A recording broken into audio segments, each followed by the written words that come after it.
Hai semuanya, saya Julian dan selamat datang di kelasku. Melanjutkan video pembelajaran kita di seri JavaScript ya teman-teman ya.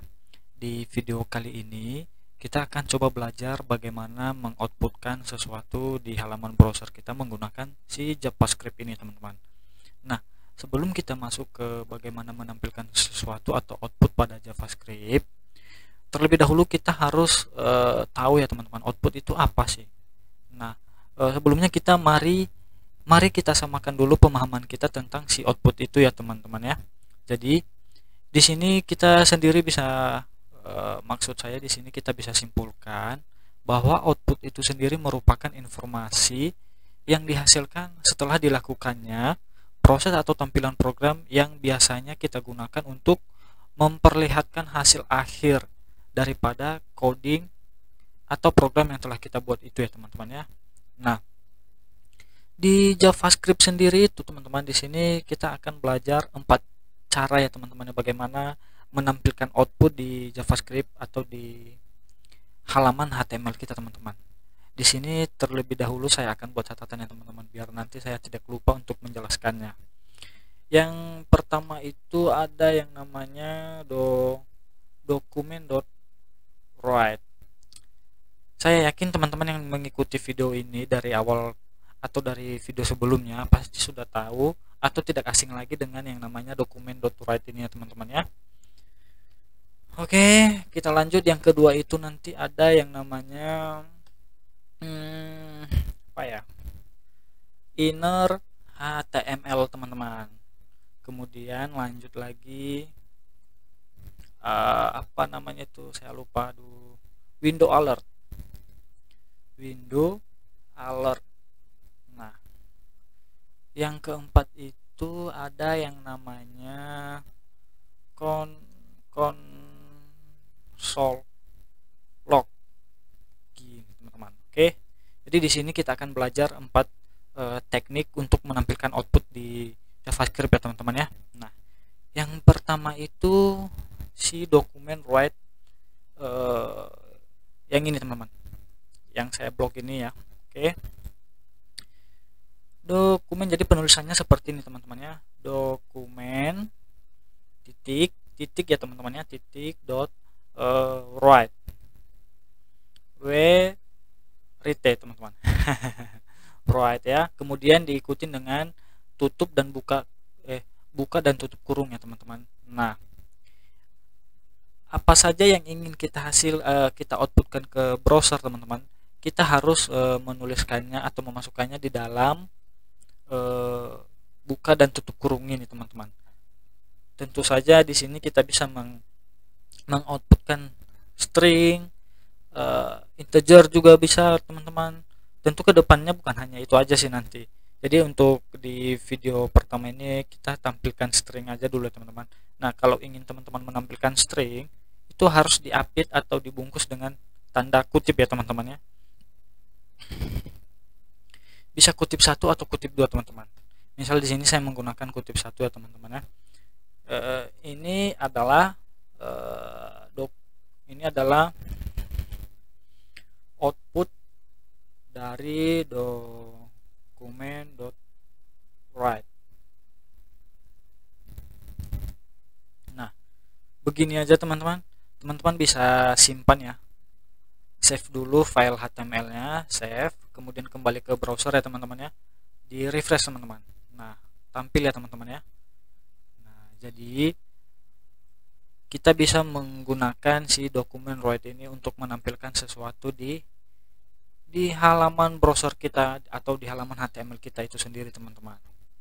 Jadi teman-teman harus tahu dulu ya, jadi si dokumen write ini itu merupakan sebuah objek yang mewakili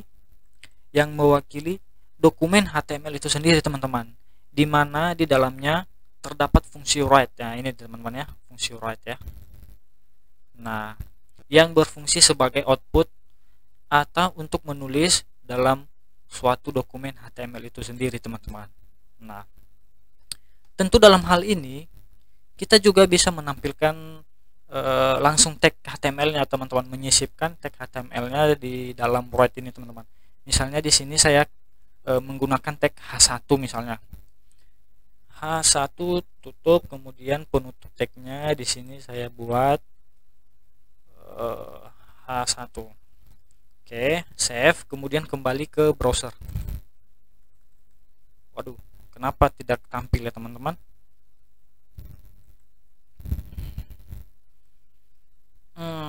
Gimana salahnya? Oh, maaf teman-teman, saya salah ternyata. Harusnya di sini kan pembuka tagnya H1, di sini saya buat HT teman-teman. Maaf, saya yang salah teman-teman ya. Kita ganti teman-teman, T-nya menjadi angka 1. Jadi kita ingin menampilkan heading 1 di browser ya teman-teman. Di save lagi teman-teman, save lagi setelah, pokoknya setiap ada perubahan selalu save file HTML-nya teman-teman ya. Save, kemudian kembali ke browser. Browsernya di refresh saja. Nah, tampil ya teman-teman ya. Oke. Tentu juga di sini kita bisa mengoutput sebuah integer ya teman-teman ya. Jadi kalau mau nampilin integer ya, kita tidak perlu petik-petik lagi teman-teman, langsung angka, langsung maksud saya langsung angkanya aja teman-teman, 1, 2, 3 misalnya nih. Kemudian di save, kembali ke browser, refresh teman-teman. Nah, nampil ya teman-teman ya. Oke, jadi untuk penggunaan si dokumen write itu seperti itu teman-teman. Lanjut, kita tandai dulu ya teman-teman, ini sudah selesai. Kemudian lanjut ke inner HTML teman-teman. Oke, kita save dulu halaman browser kita ya. Pastikan maksud saya kita save dulu halaman indeks HTML kita ini, kemudian kembali ke browser, refresh. Kosong ya teman-teman, tidak ada apa-apa. Nah, sekarang kita akan belajar bagaimana penggunaan si inner HTML ini. Ya, sebelumnya saya mau jelasin dulu nih, si inner HTML ini apa sih ya teman-teman ya. Jadi inner HTML itu merupakan bagian dari DOM pada JavaScript ya teman-teman ya. DOM ya teman-teman. DOM itu adalah dokumen objek model, yang mana si JavaScript ini memungkinkan kita untuk memanipulasi situs web yang sedang ditampilkan secara khusus teman-teman. Nah, ini juga memungkinkan membaca dan mengganti segala sesuatu dalam elemen DOM, maksud saya dalam elemen HTML itu sendiri teman-teman ya. Nah, contoh penggunaan inner HTML itu seperti ini teman-teman.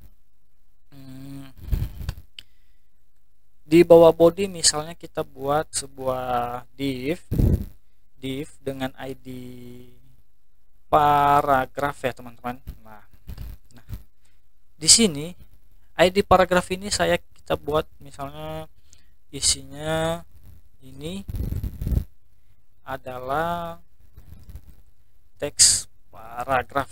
Nah, oke, teman-teman bisa simpan, kembali ke browser, di refresh. Nah, tampil ya teman-teman.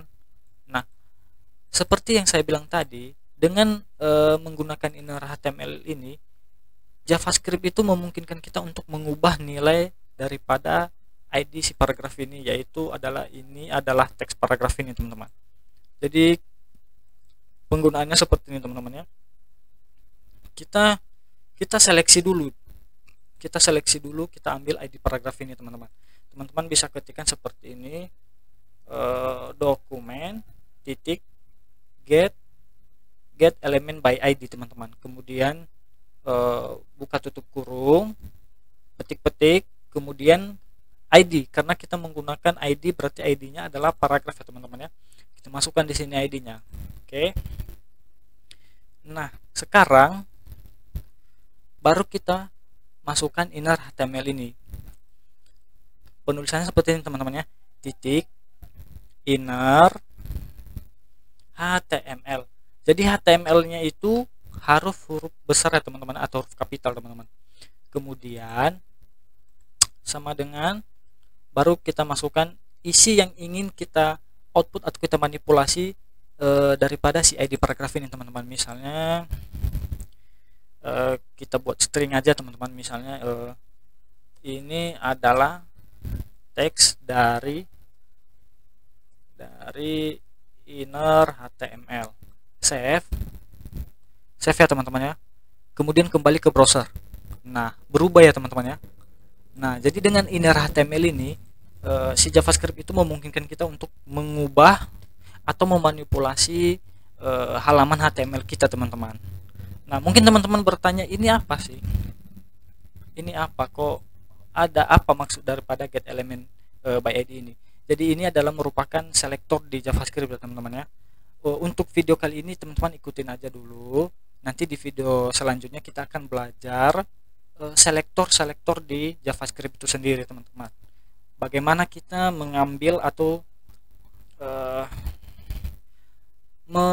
mengseleksi elemen-elemen HTML untuk kedepannya kita bisa manipulasi datanya teman-teman. Misalnya seperti ini ya, inner HTML salah satunya.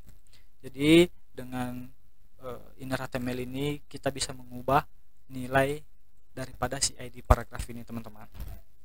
Oke, untuk inner HTML sekian. Jadi saya harap teman-teman sudah mengerti ya. Jadi kalau ada yang masih bingung, silahkan tanyakan di kolom komentar aja teman-teman. Nanti saya bantu untuk menjelaskannya lebih detail lagi. Oke, ini kita bisa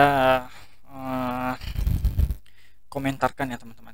Karena kita tidak menggunakannya lagi, kita lanjut ke output selanjutnya. Ini sudah selesai.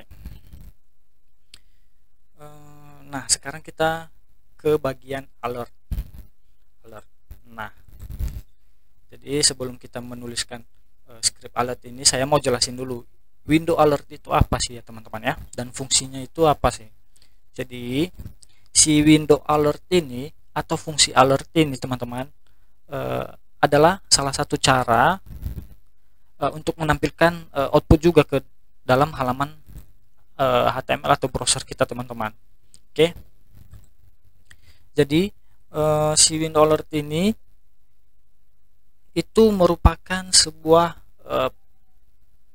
nanti dia bentuknya jadi message box gitu teman-teman, atau kotak dialog ya teman-teman ya.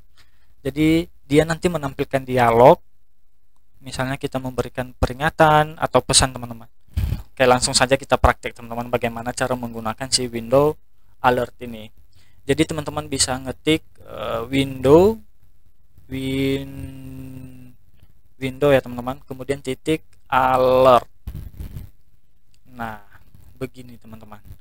Jadi alert ini kan katanya tadi kita di sini katanya alert, kemudian masukkan message-nya. Message. Pesan apa yang ingin kita sampaikan teman-teman? Yang ingin kita masukkan ke dalam alert ini. Misalnya ini adalah pesan, maksud saya ini adalah teks dari window alert. Oke, teman-teman bisa save ya teman-teman ya, bisa save kemudian kembali ke browser, di refresh. Nah, teman-teman bisa lihat di sini ada muncul message box ya teman-teman, atau alertnya. Nah, ini yang kita sebut dengan alert. Jadi output atau hasil output yang ditampilkan itu berupa alert atau message box ya teman-teman. Maksud saya pesan dialog. Nah, oke, tentu pada prakteknya nanti bukan hanya seperti gini aja kita buat teman-teman ya. Mungkin kita bisa menampilkan teks ketika tombol hapus diklik kan kita harus munculin alert dulu nih, apakah data ini mau dihapus atau tidak gitu teman-teman ya. Tapi setidaknya teman-teman sudah mengerti lah kegunaan daripada si alert ini dan fungsinya seperti apa teman-teman.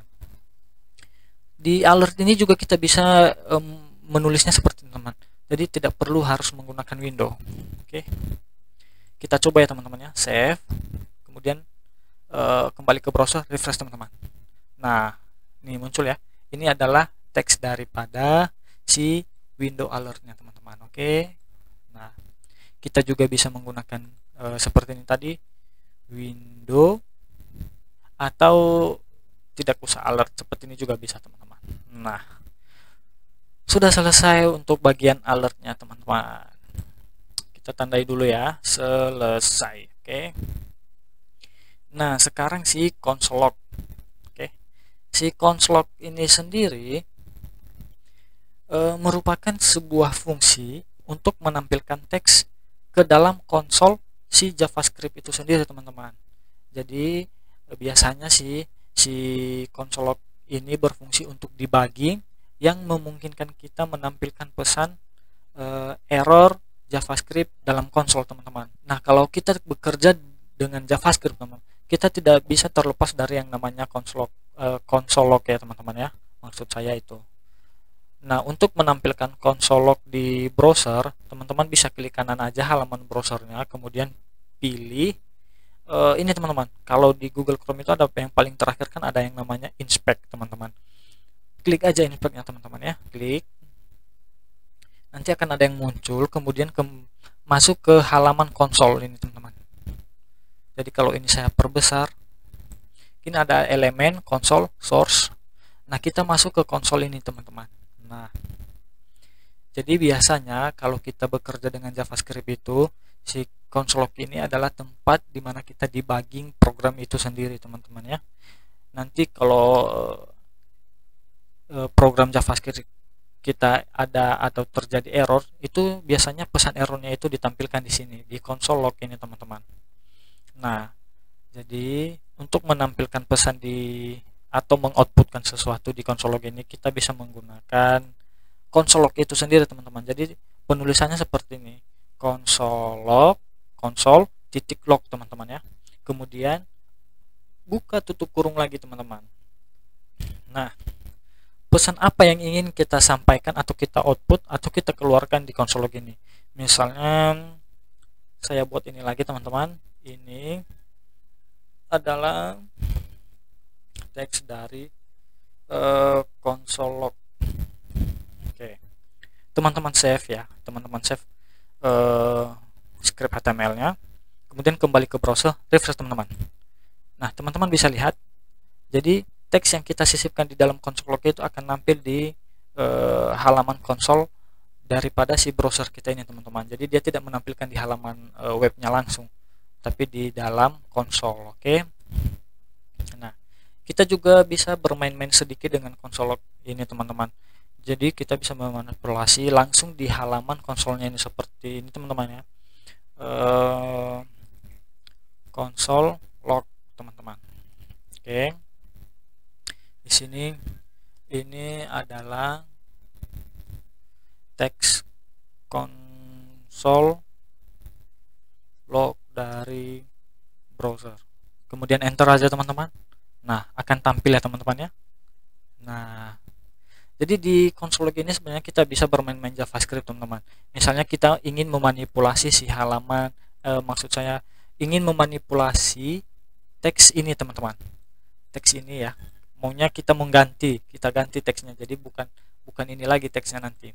Jadi kita harus tahu ID daripada si teks ini apa. ID-nya kan paragraf teman-teman ya. Nah, di sini kita bisa buat gini. Dokumen yang tadi teman-teman yang tadi kita pelajari, dokumen get element by ID. ID-nya apa? Paragraf. Kita inner HTML kan teman-teman. Kita ganti isinya. Ini adalah teks inner HTML dari console log. Enter aja teman-teman. Nah, dia langsung berubah ya. Nah, oke. Jadi di console log ini juga kita bisa langsung bermain-main dengan JavaScript itu sendiri teman-teman.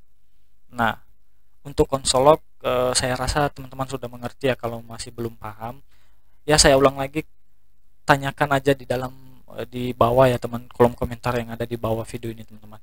Oke, ini udah selesai. Nah, jadi di video kali ini kita telah belajar 4 teknik untuk menampilkan hasil output di browser kita atau di halaman HTML kita teman-teman ya.